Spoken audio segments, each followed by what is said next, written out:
MSNBC host Lawrence O'Donnell explained Monday evening that there is a growing list of concerns and problems with the summit in Singapore between President Donald Trump and Kim Jong-un.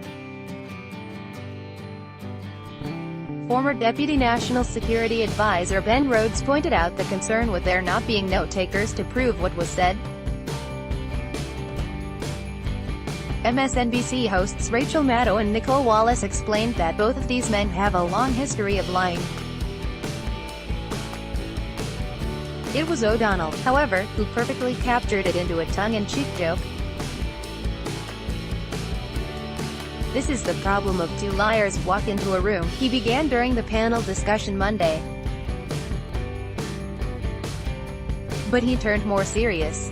"And they closed the door. They spent less time than the president predicted they would, by the way.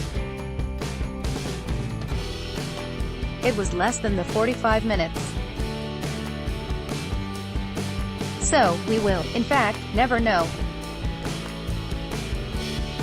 History will never know." He then harkened back to Rhodes' concerns over the lack of a note-taker to verify what was promised or even discussed during the meeting. "The idea that no one was taking notes is certifies for history we will never know," he said. "The translators are so intensely involved in literally that job of translating and saying as quickly as possible what the other person just said, and saying it in accessible language to the person they're speaking. To ask them after the fact what was said is the closest you can come to getting something accurate." He went on to explain that any person who has attended such a meeting, indeed any meeting, understands it is impossible to remember everything that is said between the people present.